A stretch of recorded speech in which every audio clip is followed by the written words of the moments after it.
Tenzin sat in front of the screen, watching the data about the radio waves pour over it. He had joined the radio project in the hopes that his planet could find anyone else out there in space. It had been 18 years since he had been stationed at the Tropical Research Array, and there were no signs as of yet. The Malonics had been sending out signals for over 200 years, more than enough time for a species of creatures with their level of intelligence to respond. Each message broadcast contained several important facts about them that any other species would recognize. The prime numbers up to 37, the Hakorok sequence up to the 11th number, the double helix structure of DNA, an image of a Malonic man and woman, the fission equation, and the relative location of Malonius in relation to the other 50 stars nearby, just to mention a few. Yet, there was no response. Some Malonics were even stating that they were the only ones in the universe, and the radio project had received cuts in funding from the scientific and military institutions of the nations on Malonius. Instead, the governments had turned to building spaceships and colonizing their system, hoping one day to build a light-speed starship or even achieve superluminal travel. Tenzin continued to watch the numbers and syllables of each type of radio wave received. Finally, something caught his attention. It was a unique syllabonumeric string. He then activated the decoding program and ran the received wave through it. Just like the messages the Malonics had sent out for 2 centuries, the message exhibited signs of intelligence, a prime number sequence up to 97, the Hakorok sequence up to the 19th number, a graphical representation of DNA, an image of a man and woman from the transmitter species, and the fission equation. In addition to these signs, there were differences. One was the location of 3 different worlds the species had colonized in relation to each other, and the other was the location of a spacecraft that was bound for Malonius. The craft would arrive in 1 month. Tenzin reached for the telephone and notified his superiors. They had found life elsewhere in the universe. Over the course of a month, a heated discussion between the great powers of Malonius and their respective alliances ensued. It was not a debate about how to best handle the incoming probe. It was about maintaining hegemony in their respective corners of Malonius. Ultimately, the Makedran civilization was the most insistent on intercepting the probe. If they received it, maybe they would learn about the species it came from in order to protect themselves from them and gain their advanced technology. Additionally, they were more powerful than the Tedria, Yansk, and Xoine civilizations, so they claimed to have every right to intercept the probe and distribute the information. But the other nations outside of Makedran hegemony were concerned about this. The Makedran government was known for inconsistency in their telling of events and was struggling to keep itself together. If the Makedran Space Force intercepted the probe, it would provide a boost to the morale and pride of the citizens, and show the other 3 great powers who were the true masters of Malonius. As a result, Tenzin and his superior Mandro found themselves on the Makedran intercept craft when the probe arrived. They watched with the other astronauts, soldiers, scientists, and royalty of Makedran as the probe was brought into the bay of the craft. Once the airlock at the front of the vessel dilated shut, the space repressurized and the AI permitted access to the space. Tenzin, Mandro, and a score of soldiers approached the probe. It was oval-shaped, at least 9 rat long, 18 rat wide, and 3 rat tall, the size of a small house on Malonius. The outside was painted white, but the front of it was painted black. Several nozzles that were presumably the engines of the craft were at the rear of it. A panel on the side of the craft lifted upwards. It was a type of door. A member of the species exited. Unlike the Malonics, she lacked body-covering fur. Instead, her flesh was visible and smooth.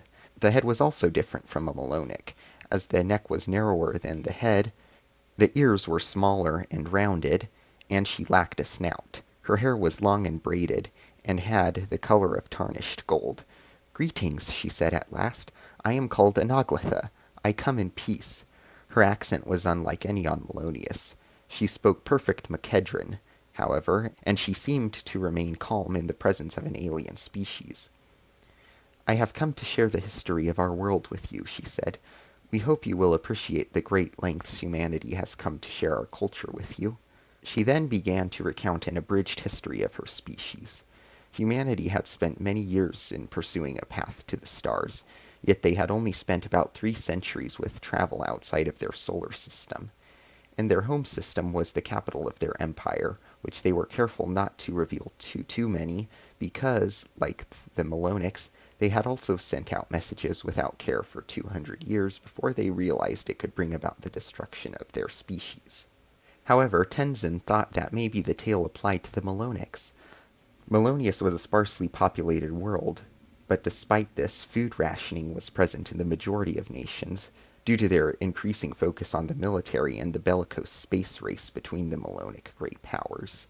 Those deemed as crucial to society received more nutritious, larger portions, and those deemed as expendable received smaller, degraded meals.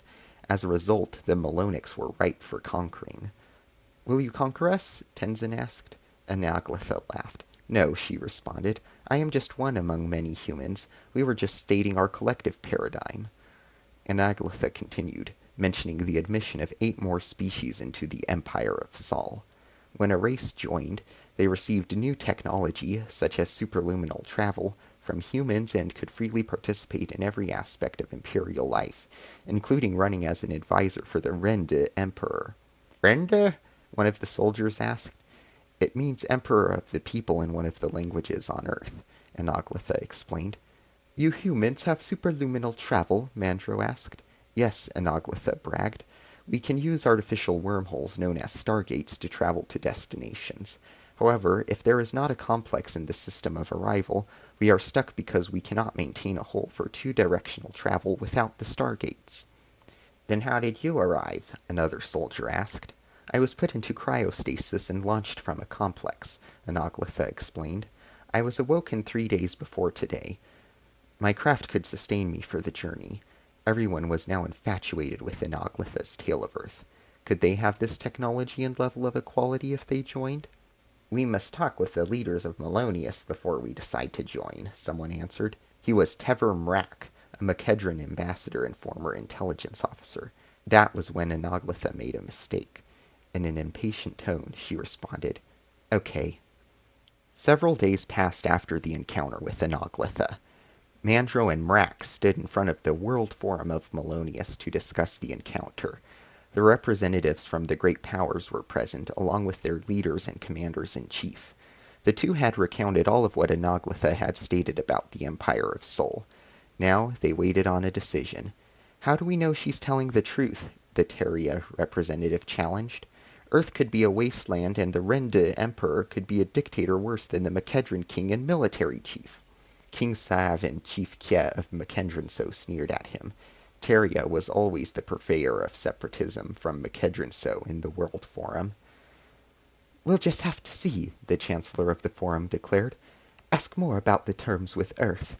Don't be pig-headed, be open-minded. See what else she has to offer." "Yes, m'lady," Mrak responded. "And that goes for everyone," she stated. "No mention of the geopolitics here. Just focus on what trade there would be." Everyone nodded, except King Sov. Mandro and Mrak were the least concerned about Sov when it came to Makedranso. Instead, they were concerned about Kye. Tolor Kye was genetically and cybernetically enhanced in ways most other Malonic soldiers were not. Additionally, he had defeated the opposition of a civil war and numerous terrorist attacks in Makedranso through multiple deception tactics. He was Sov's right hand. So, when Kye nodded in response to the Chancellor, the 2 representatives of the radio project were immediately hesitant. A week passed after the meeting. As with the probe interception, the Makedrans had gotten to Anaglatha first. The Makedran news outlets set up cameras and began filming the interview to be conducted. Anaglatha was questioned about the admittance into the Empire of Sol in every imaginable way. Scientists, businessmen, and military representatives probed for information.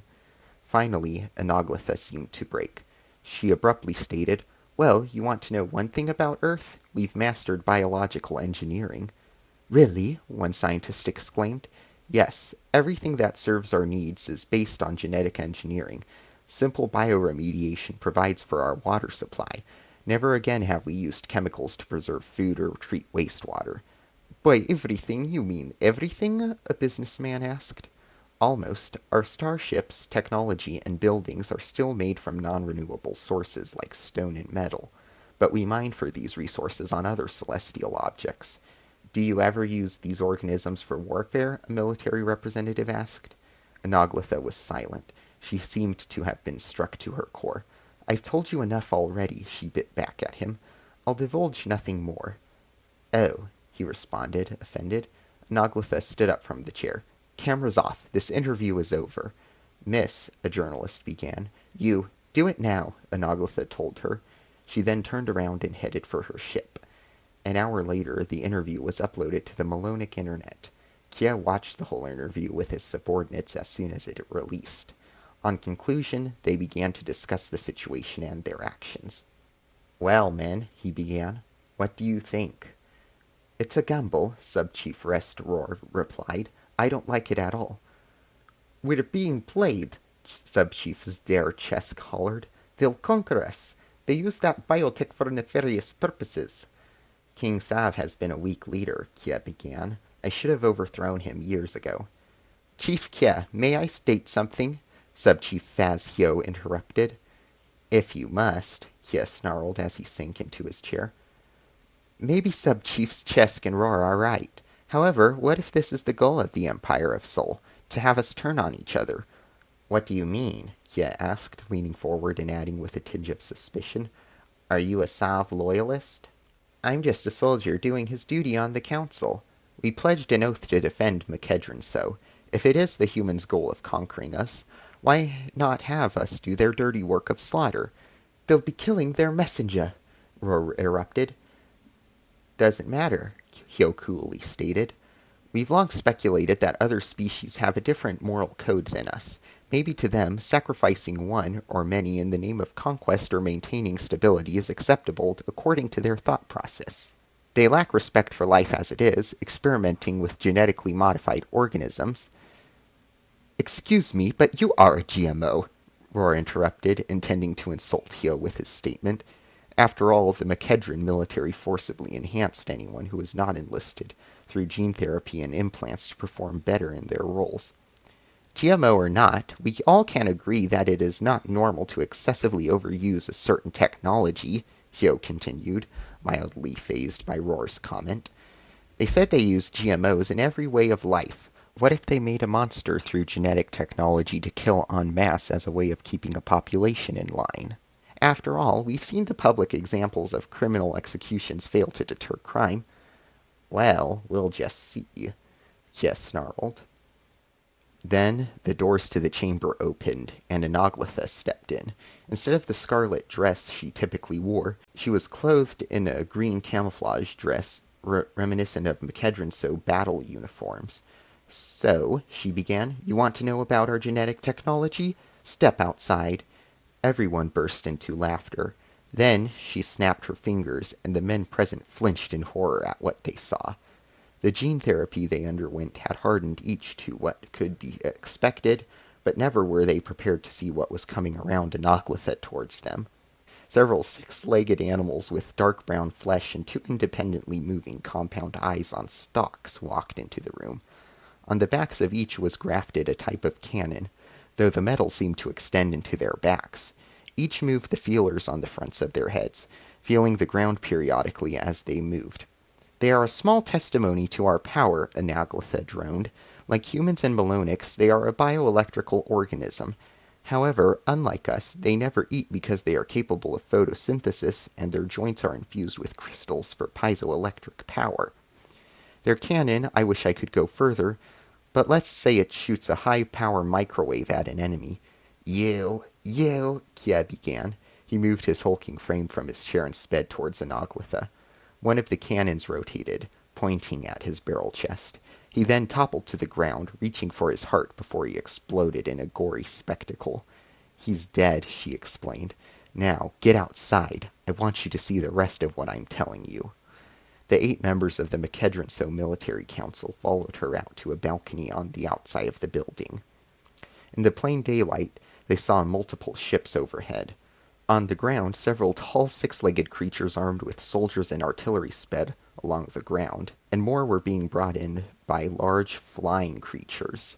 Multiple buildings were on fire. You see here, she continued, this is what a typical attack looks like. We have more covert ways of blending in. What do you mean? Roar asked. We can approximate a species' genetic code based upon their phenotype. We just scan a planet's population with microwaves, infrared, and ultraviolet. Then we can create a robot based on that, cover it in synthetic flesh, and deploy it among the population. It's the perfect spy. But how do the spies function if they don't know the language? Hyo asked. We can analyze mouth movements through our radiological scanning techniques. From there, we figure out what everything means. Anaglatha paused. That's how I knew the Makedran language. The whole vocabulary, archaic and modern, is programmed into a databank in my neural implants. The prompt was simple. You heard about our advanced technology. You should have suspected that we had advanced war technology. All 8 races we've conquered so far have demonstrated various resistance or interrogative techniques. Only yours have been the most thorough. Don't worry, we were just like you once. We would have been suspicious of an alien messenger who bragged about our species with such glory. You wanted to know about our resources? We take them from conquered worlds. In return, we give them starships, weapons, and biotech. Then it is expected they start our colonies for us in the surrounding regions of space. So you get to see space for yourselves. However, you are just part of our empire. And what about those positions? Do we have a choice? Eventually, your race must prove itself worthy first. Show us obedience for 5 consecutive generations on the homeworld and 3 consecutive generations on the colonies. Only then can you run for office. Hyo bowed his head. The Malonics had been defeated. As I reflect on the actions of my forefathers, I can't help but feel that they tried their best. As I finish typing up this recounting of the events, I just know that one day we will be victorious. Humanity made a mistake. Yeah, they had the better technology and a larger population of slave soldiers, but there was one thing that they overlooked. When I learned about Earth animals, there was one creature that stood out to me that was known as a fox, which resembles a Malonic, but is quadrupedal. It is sneaky, smart, and dynamic, because even with the advanced technology of the humans to keep predators from ravaging their farms, the foxes still rob them of their poultry and eggs. In fact, there are even some languages that honor the fox's craftiness in certain idioms.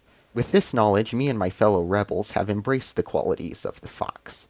With our light-speed starships, portable microwave weaponry, and secret mastery of bidirectional wormholes using only one stargate, we will be able to overthrow our oppressors, form an interstellar nation for Malonics by Malonics, and eventually liberate the other 10 races oppressed by the Rende Emperor and his minions. What the humans meant to be our grave, or at least our chains, has proven to be what lifted us from the dust and made us strong.